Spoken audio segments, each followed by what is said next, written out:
program yang terbaik di Indonesia apa ya di UGM ya? Yang jelas-jelas, yang udah jelas terbaik kan yang hanya ada satu di Indonesia, teknik nuklir gitu kan. Semenjak saat itu aku mulai ya mental gitu kayak gimana ya? Jadi down gitu kayak gue kayak nggak layak di sini nih. Ya, jadi multiple balance itu kan mereka menemukannya sebagai spatial discretization method buat transport. Nyelesain persamaan transport bersama secara deterministik gitu ya?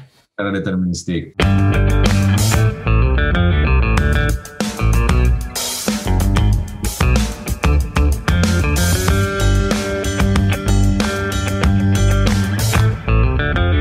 Selamat datang di podcast Bicara Nuklir, podcast pertama yang membahas tentang sains dan teknologi nuklir di Indonesia.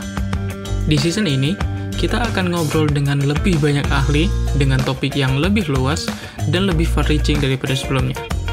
Kita akan gali lebih dalam tentang topik-topik nuklir, baik yang umum maupun yang belum familiar di tengah masyarakat. Jadi stay tuned, and let's get radiated. Oke semuanya, selamat pagi, siang, sore, atau malam dimanapun teman-teman mendengarkan. Selamat datang di episode ke-8. Yeay! Yuk kasih efek tepuk tangan. Episode ke-8 ini kita di Bicara Nuklir akan ngebahas bersama seniorku yang sebenarnya senior angkatan di Teknik Nuklir UGM, cuman baru kenalnya ketika S2 di University of Michigan. Beliau adalah barusan selesai sidang disertasi ketika ini direkam barusan selesai sidang, tapi ketika ini dirilis pasti udah menjalani postdoc-nya di Project Semen ya Mas ya, Center for Exascale Monte Carlo Monte Carlo Neutron Transport. Monte Carlo Neutron Transport. Nah, gitu. Jadi memang ketertarikannya memang di bidang transition analysis dan Monte Carlo, terus method development gitu-gitu. Kita perkenalkan Dr. Ilham Variansyah. Masih kagok nggak dengan itu? Dengan depannya ada dokternya tuh. Iya kan tinggal hooding doang Mas. Sebenarnya gelarnya udah resmi. Selamat datang Mas Ilham. Mungkin langsung aja kali ya, di awal ini aku mau minta tolong diceritain dong tentang background-nya Mas Ilham gimana, terus tentang kenapa dulu milihnya teknik nuklir, terus kenapa sampai sekarang bertahan lanjut S3, bahkan sekarang mau postdoc di bidang neutron transport gitu. Moga. Dari mana nih? Mungkin pertanyaan pertamanya bisa kita mulai dari gimana dulu Mas memilih dari SMA gitu ke S1-nya teknik nuklir gitu? Oke, waktu itu kan ikut-ikutan teman ada ujian mandiri. Kalau waktu zaman dulu kan ujian mandiri terjadinya sebelum ujian SNMPTN ya. Iya, sekarang istilahnya tuh SNMPTN gitu. Jadi aku ikut-ikutan ujian mandiri UGM, terus bingung mau milih apa. Lagi daftarnya, pas nulis form aplikasinya, mulai lihat pilihan-pilihan jurusannya. Terus baru aku mulai mikirin masa depanku mau jadi apa gitu kan. Sebelumnya belum kepikiran. Ya udah, habis itu aku mikirnya aku proyeksiin aja apa yang aku suka saat itu. Kebetulan waktu itu sukanya matematik, fisika, kimia. Jadi aku terus nanya-nanya orang tua segala macam, terus disaranin teknik apa ya. Terus dulu mikirnya masih agak kaku, mikirnya wah harus milih teknik yang terbaik di Indonesia gitu. Jadi pengen masuk program yang terbaik di Indonesia apa ya di UGM ya, yang jelas-jelas, yang udah jelas terbaik kan yang hanya ada satu di Indonesia, teknik nuklir gitu kan. Jadi waktu itu aku milih. Aku pikir yang terbaik mesin maksudnya.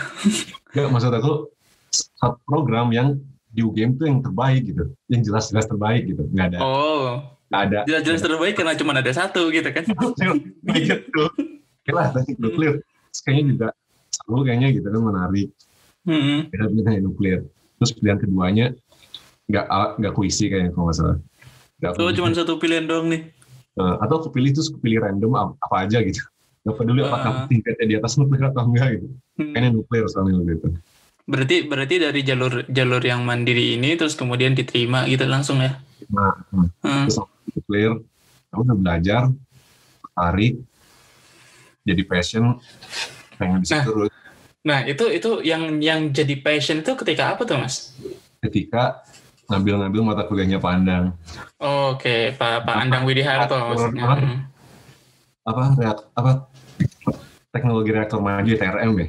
Oh iya TRM, teknologi reaktor maju. Pertama itu sebelumnya saya udah mulai tertarik kan ngebahas matematiknya challenging nih. Dulu mikirnya baru itu doang gitu.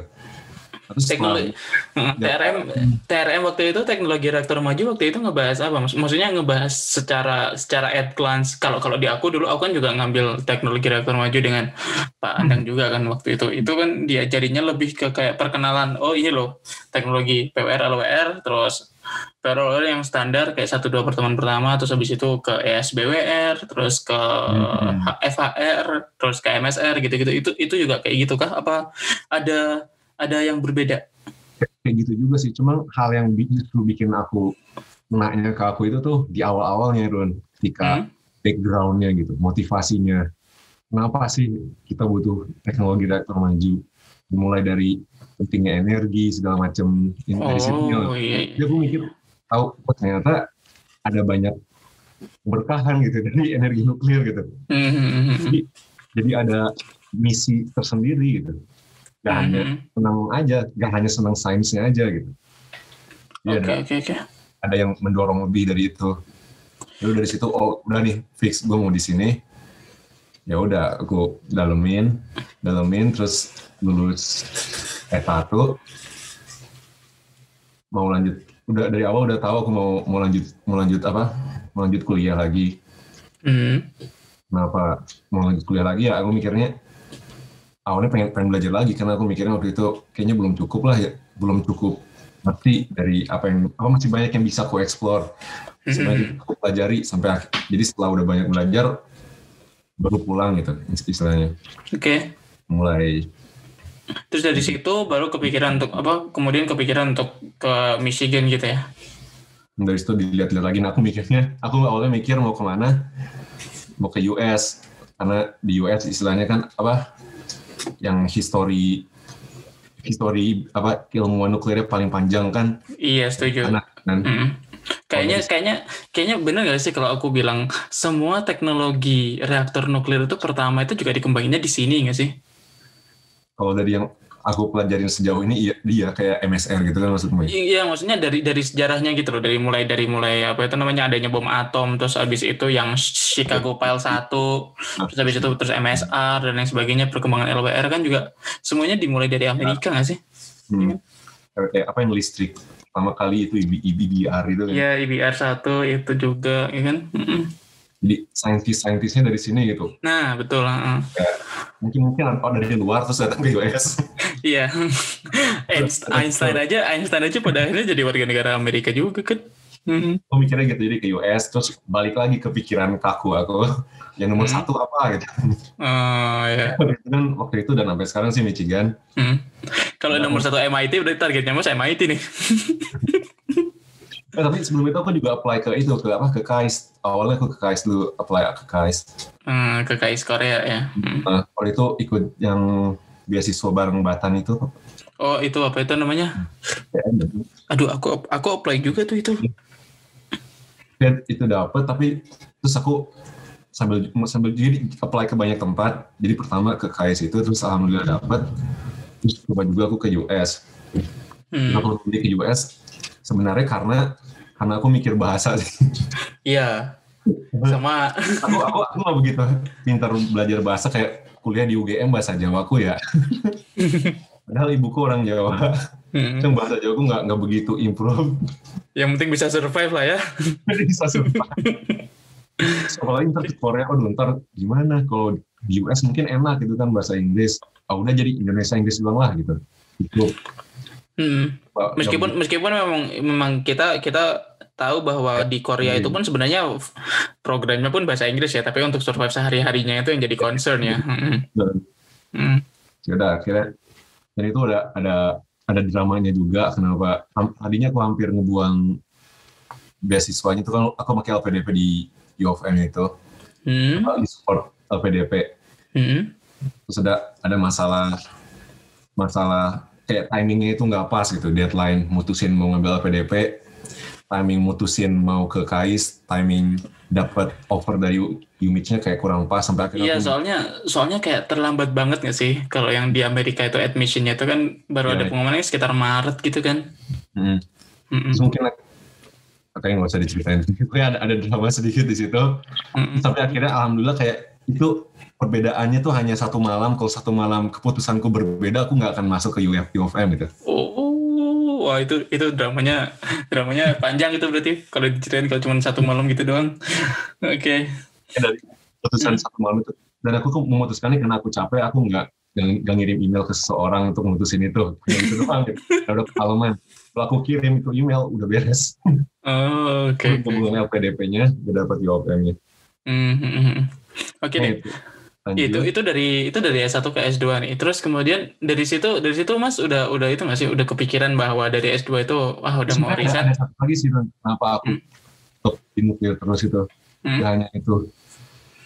Kayak apa ya? Salah satunya tuh karena aku kan aku sebenarnya gimana ngomongnya? kayak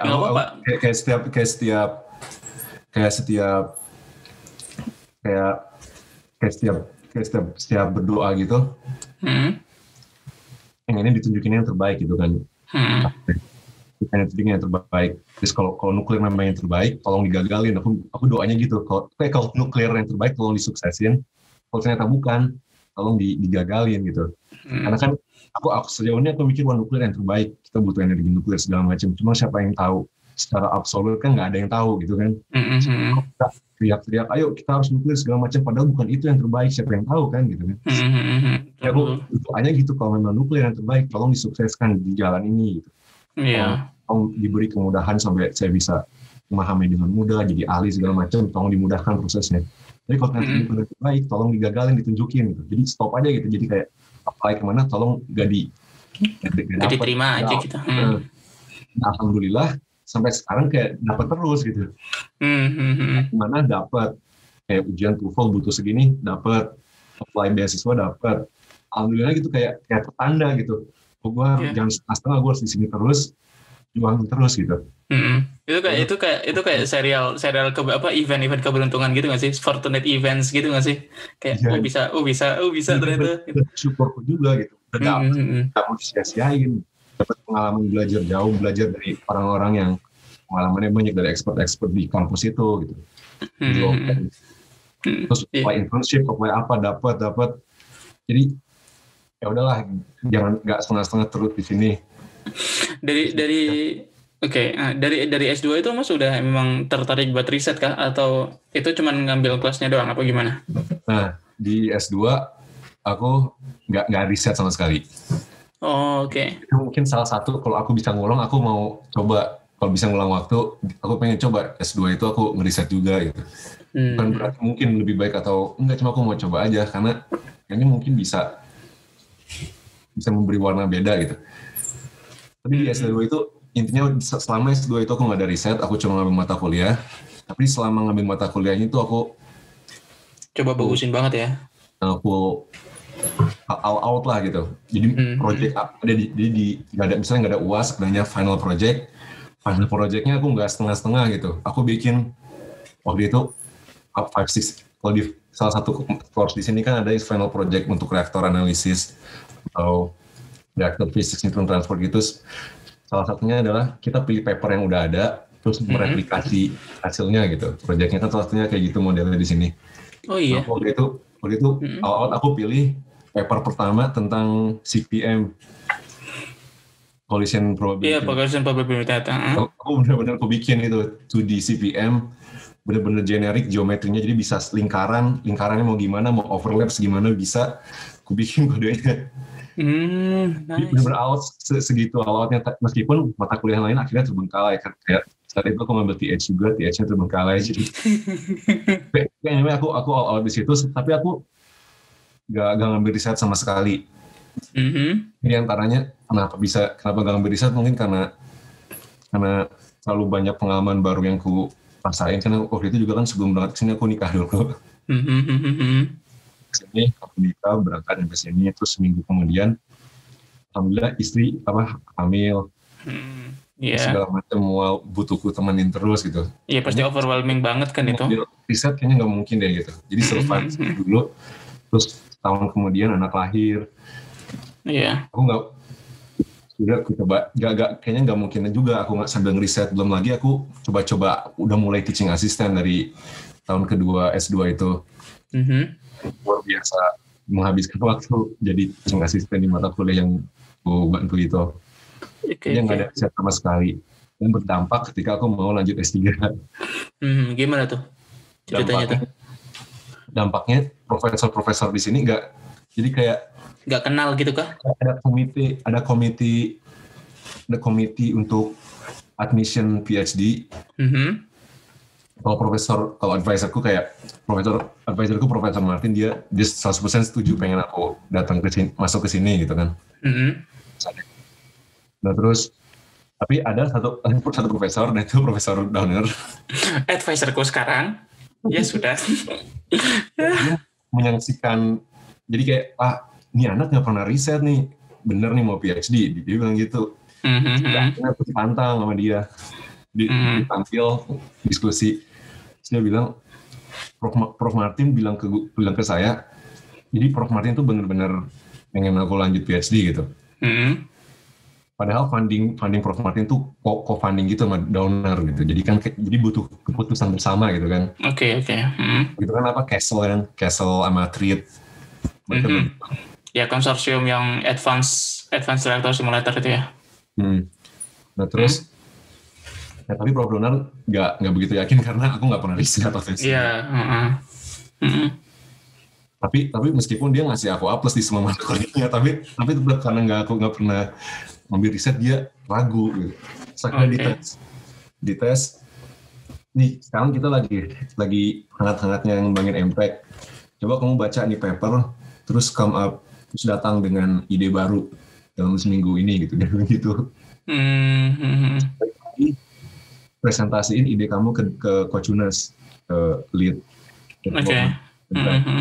Dan Coach Yunus. Nah itu kan, waduh, itu kejadiannya berarti winter 2000. Fall kan lagi admission fall. Oh iya, semester ketiga lah ya. Kayaknya lagi fall atau winter, aku lupa. Pokoknya saat itu aku singkirin semua kerjaanku, PR atau apa. Seminggu itulah ya. Di situ aku baca teori manualnya Impact, baca disertasinya Brandon Coach Yunus, baca paper-papernya Impact. Aku akhirnya datangnya, aku idenya ini adaptive time stepping. Adaptive time stepping. Untuk TML kan mereka pakai multi-layer time discretization gitu, Impact. Jadi ada 3 layer, ada point kinetics, coarse diffusion, sama Randford. Jadi aku mau ngembangin adaptive time stepping untuk metode TML yang mereka itu. Karena selama ini yang diskritisasi yang mereka pakai itu konstan semua gitu, time step-nya. Uniform lah gitu. Uniform gitu. Nah, yang jatuh gimana? Ada hubungannya juga dengan skripsiku. Nah, itu dia yang aku mau bilang, yang sekarang berarti kan time adaptive gitu kan berarti nyambung juga dengan disertasinya mas sekarang kan? Enggak, skripsi S1. Oh, skripsi S1 juga.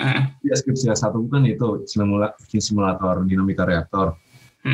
Ini pandang nyaranin pakai Romkuta 45, FKF 45. Jadi itu udah adaptive time stepping. Idenya dari situ. Dari situ coba aku develop buat di-apply ke TML. Metodenya si Impact itu, time discretization methodenya Impact. Ya udah, aku datang, aku presentasiin Prof Yunus. Ya udah, terus presentasi, dia seneng, dia langsung habis itu dia nge-email aku, Prof Donor, wah saya setuju lah masuk ke grup kita gitu segala macam. Oke. Iya, berarti emang udah nggak ada pilihan lain ya mas, selain ke itu ya, selain ke Michigan untuk S3 nggak ada pilihan lain ya, maksudnya nggak daftar ke kampus lain ya? Gue itu nggak daftar kemana-mana. Dan terus saat itu ada masalah juga. Waktu itu kan aku rencana awalnya pengen lanjut beasiswa LPDP ku kan, ekstensi dari S2 ke S3-nya. Yep. Cuma saat itu keadaannya lagi transisi dari keadaan di mana orang bisa langsung lanjut dari S2 ke S3 dengan LPDP. Cukup dengan apply lagi di LPDP tanpa harus mengikuti semua seleksinya gitu. Ya, jadi saat itu di stop, jadi nggak ada kejelasan orang mau lanjut itu gimana caranya gitu.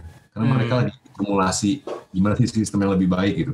Jadi ada seleksi lagi kan akhirnya sekarang ada. Iya, itu kayaknya baru mulai ada tuh di tahun pas kenalan kita yang lain, Mas Rizky Octavian keterima tuh, berarti tahun 2017 tuh. Ya kan Mas pas lulus lagi transisi, pas waktunya Mas Rizky masuk, tuh baru peraturannya jelas tuh kalau misalnya mau dari S2 LPDP ke S3 LPDP ya daftar lagi, PK lagi dan lain sebagainya. Semuanya prosesnya diulang dari awal lagi. Oke. Terus akhirnya karena nggak ada kejelasan itu, aku tanyain terus kan LPDP meskipun nggak dapat balasan terus, jadi karena nggak bisa apa-apa, aku hanya bisa nunggu.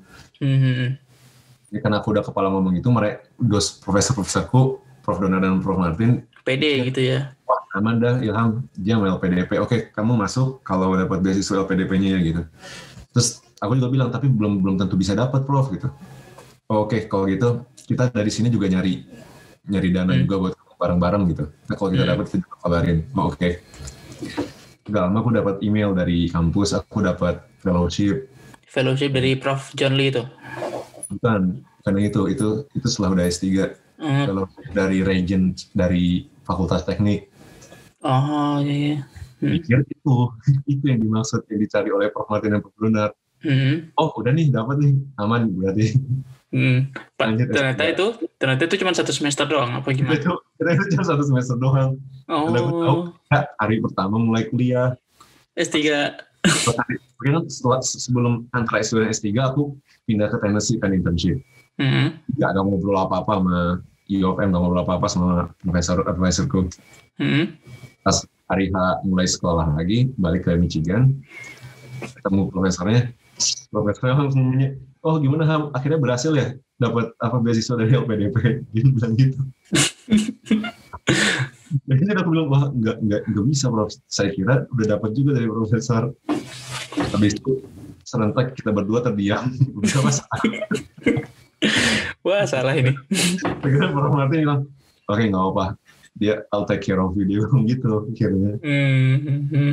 Oh ya udah, dan aku juga, makin semenjak saat itu aku mulai ya mental gitu, kayak gimana ya, jadi down gitu, kayak gue kayak nggak layak di sini nih. Imposter syndrome banget tuh ya. Iya kayak harusnya nggak di sini, gue nggak, kayak gitu lah, down banget. Jadi salah satu jadi belum lagi aku nggak punya research group selama S3 dan S2 di sini, karena kan aku sama Prof Martin, dan Prof Martin di akhir masa tenurnya ya, mau pensiun ya. Pensiun, sekarang udah pensiun. Kayaknya aku disuruh cepat lulus. Terus di saat itu cuma ada 2 mahasiswa dan dua-duanya nggak ada hubungannya sama sekali. Dan itu kayak yang sama-sama disertasi kemarin ini nggak sih? Iya. Ya itu dokter Wan itu. Cinyan Wang. Iya. Jadi ya udah, aku udah nggak ada research group, nggak ada teman ngobrol, nggak ada teman buat, nggak ada orang yang bareng-bareng lah gitu, nggak ada temennya. Sendirian aja, terus udah mah mikir, wah gue harus ada di sini, gue jadi down banget saat itu. Itu gimana Mas overcoming-nya? Gimana ya? Keluarga ngebantu banget ya itu berarti di situ ya. Jadi ya udah, aku sendiri aja coba survive, ngambil mata kuliah, coba lirik riset, dan dapat risetnya pun itu ketika lagi mau kuliah. Ide disertasi itu ketika aku lagi kuliah. Oh, oke. Lagi ngambil mata kuliah, waktu itu kuliahnya numerical transport sama Profesor Larsen. Udah itu salah satu course yang dia ajarin sebelum dia pensiun. Jadi wah harus diambil nih kalau enggak. Dan Larsen kan salah satu legend transport teori lah. Jadi harus diambil lah, ambil. Terus saking aku risetnya nggak begitu jelas, setiap ada ide apa, chapter apa, dia ngomongin apa, aku muter otakku gitu, ini metode ini bisa diapain gitu, ini bisa apa yang novel ya dari ini ya gitu, apa dari pandangan baru apa metode ini bisa dilihat gitu. Iya. Dari setiap itu, Dan terus suatu saat dia ngomong metode ada namanya metode multiple balance dari metode tahun 1990 yang menemukannya, yang eventnya Profesor Larson sama Profesor Jim Morrell dari Texas. Dua-duanya itu mathematicians yang tinggal di nuclear engineering gitu. Mereka berdua mathematicians by training gitu. Mereka berdua S1, S2 mungkin sama S3-nya atau dua matematik, terus habis itu pindah ke Los Alamos. Oh ya, masuk ke proyeknya Los Alamos, terus akhirnya belajar juga tentang nuclear system gitu-gitu ya. Akhirnya diterapin gitu lah. Mereka senang dia pengen nuklir karena nggak habis-habis masalah matematiknya katanya.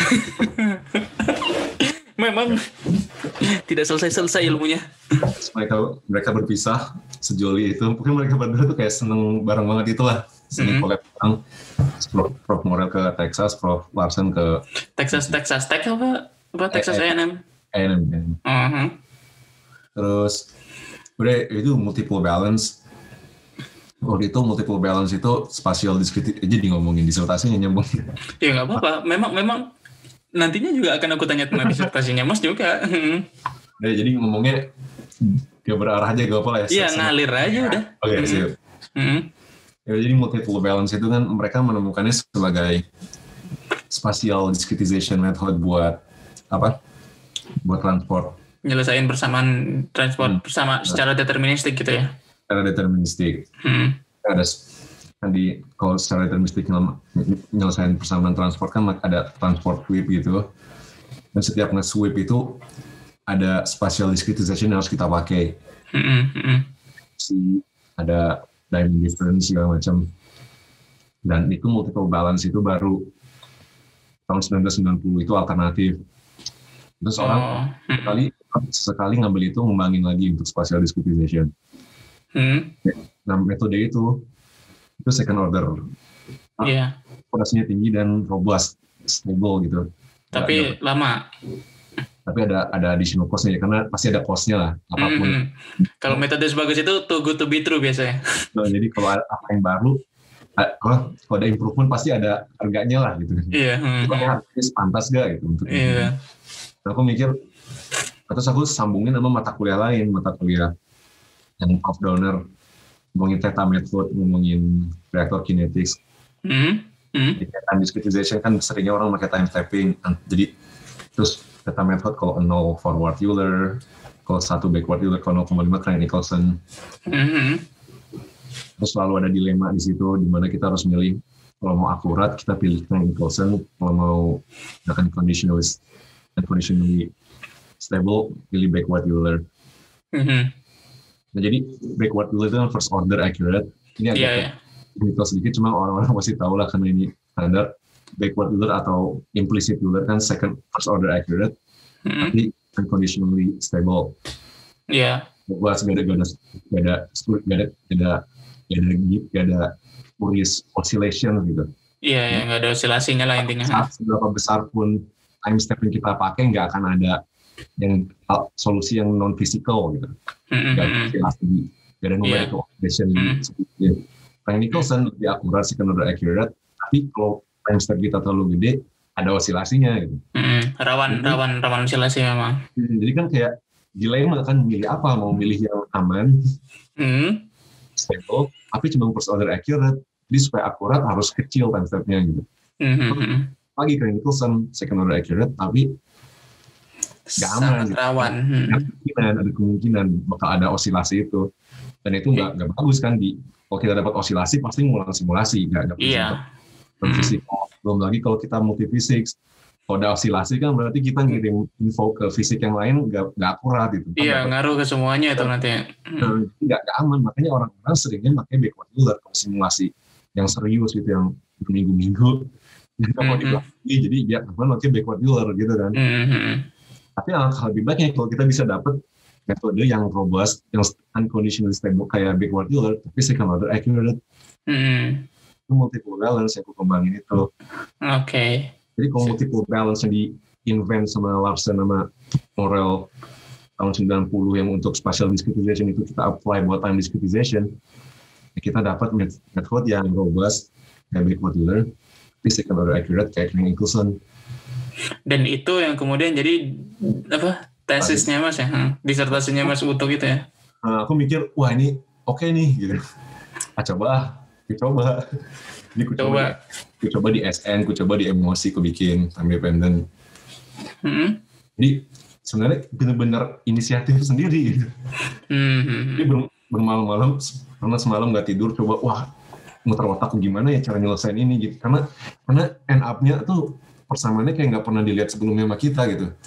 Maksudnya gimana tuh? Kayak pakai time stepping, kayak backward Euler, karena Nicholson, kalau kita pakai, akhirnya kan kita setiap time stepping kita nyelesain steady state problem. Betul. Jadi kayak solver diffusion, solver transport yang kita punya ada sekarang bisa kayak black box kita pakai buat solving setiap time step gitu kan. Nah kalau mau multiple balance udah beda lagi jadinya yang tadinya cuma ada satu persamaan transport, entah kita jadi punya dua persamaan transport yang dikouple. Dikouple-nya karena itu spatial sama time discretization itu. Bukan decoupled, berarti jadi coupled gitu. Jadi coupled. Jadi makanya aku nyebutnya jadi coupled balance equations, aku nyebutnya itu. Bukan multiple balance lagi. Nggak maksudnya tetap multiple balance, cuma aku nyebutnya jadi kita punya dua equations yang coupled, makanya aku sebut coupled balance equations, MBTD aku bilang gitu. Nah coupled maksudnya makanya itu couplednya itu karena itu kita harus nyesuaiin antara spatial dependence sama time dependence-nya gitu. Bukan, jadi ini pure untuk time discretization. Jadi MB yang tadinya buat spatial discretization, aku bikin buat time discretization, makanya aku sebutnya MBTD.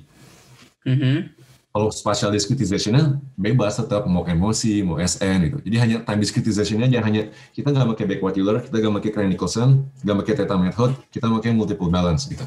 Nah, aku yang masih agak nangkep dengan penjelasannya Mas itu tentang dia dia diskritisasi, terus kemudian transport equation-nya itu pecah jadi dua gitu maksudnya apa? Pecah jadi dua, kita tetap punya original transport kita. Nah, setiap method finite difference kayak Nicholson dan backward Euler, kita kayak introduce auxiliary equation kan, kayak buat menutup persamaan numeriknya gitu. Biar bisa kita ngenalin satu persamaan baru yang tujuannya untuk closure-nya itu. Ya, dan itu makanya jadi dua persamaannya, tapi mereka semuanya saling couple gitu ya. Nah, kalau backward Euler kan auxiliary equation-nya kita hanya bilang solusi rata di time step sama dengan solusi di akhir time step. Rata time steps adalah rata dari solusi di akhir dan solusi di awal time step. Jadi nggak ada physical meaning-nya gitu. Oke. Speaking nggak physical gitu. Iya. Untuk balance, kita bikin auxiliary equations yang berdasarkan dari fisik, dari persamaan asalnya. Nah, makanya aku introduce persamaan yang mirip dengan original transport equation gitu. Tapi itu bertindak sebagai closure dari yang transport equation yang awalnya itu gitu ya. Ya, dan aku nyebutnya balance like, bukan aku nyebutnya, Larson dan Morel nyebutnya itu balance like equation. Balance like. Jadi balance like. Oh, mirip balance lah ya. Balance like. Jadi itu semua bermula dari kayak gimana caranya kita bisa nyelesain persamaan transport secara deterministik, butuh waktu yang nggak lama tapi akurat, kan itu kan intinya Mas gitu. Inti dari yang Mas lakukan di PhD ini berarti menemukan cara tambahan kan. Jadi metode yang lebih efisien. Jadi untuk mendapatkan akurasi yang kita pengen, kita bisa hanya lebih sedikit waktu yang kita pakai untuk mencapai hasil tertentu. Karena time step kita pakai bisa lebih besar. Oke. Sebaliknya dengan time step yang sama, solusi yang kita pakai jauh lebih akurat. Oke. Nah, berarti kalau kayak apakah itu worth it atau enggak, kita harus tahu seberapa mahal nyelesain dua persamaan yang coupled itu kan. Nah, itu gimana tuh? Kemudian perbandingannya tuh? Itu yang aku stuck cukup lama di situ. Jadi aku harus nyoba. Jadi makanya banyak banget yang PR-ku jadi banyak banget. Apa yang terjadi kalau aku apply MBTD ke emosi? Apa yang terjadi kalau aku apply ke SN? Karena berbeda jadinya kan. Tekniknya ternyata berbeda, tapi tetap ada transport sweeping-nya. Cuma bedanya ntar ada dua transport sweeping, tadinya cuma satu ray, jadi dua ray secara simultan jalan gitu. Terus Belum lagi sekarang kan transport doang nggak cukup, harus ada apa? Diffusion acceleration kan. Iya, Nah, aku harus makanya ada multi group cross section gitu-gitu ya muncul. Jadi memang untuk mengakselerasi iterasinya. Jadi kalau transport itu kita biasanya ngelakuinnya secara ada metode namanya source iteration. Oke. Jadi persamaan transportnya, ini technical sedikit. Nggak apa-apa lah. Biarin. Ini podcast terserah saya. Jadi gimana?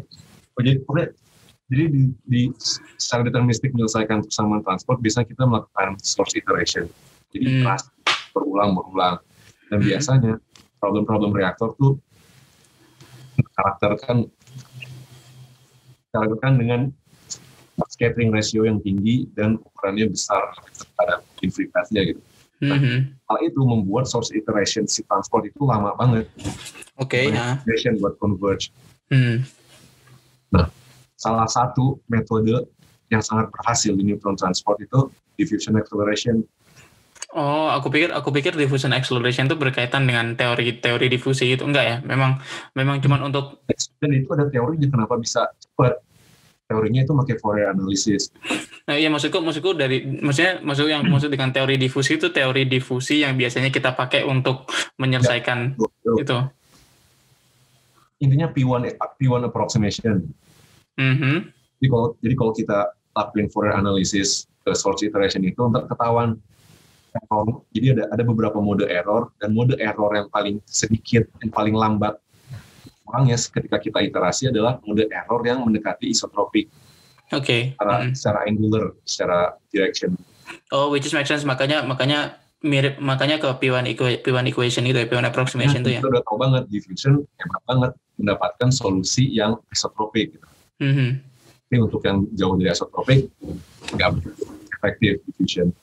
Makanya orang mikir dari situ dibikinlah yang pertama itu namanya diffusion synthetic acceleration. Diffusion acceleration pertama tuh itu CMFD datang selanjutnya, dan CMFD di develop buat nyelesain ke eigenvalue, tapi buat fixed source awalnya di diffusion synthetic acceleration.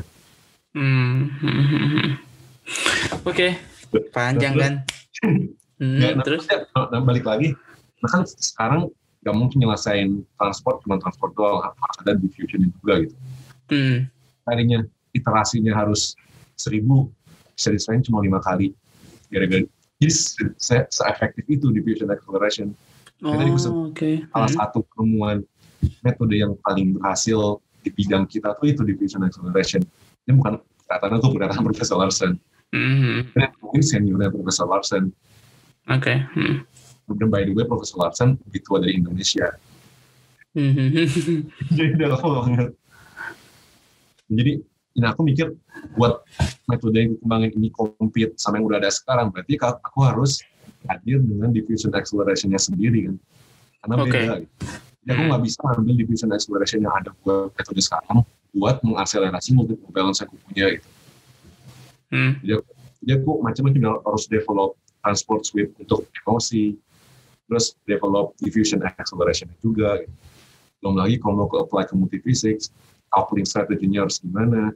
Jadi banyak yang bisa aku explore kan. Jadi aku dari awal, wah ini kalau jadi topik disertasi, banyak yang di-explore nih, ini kayaknya bisa nih, cukup filosofis buat PhD gitu kan.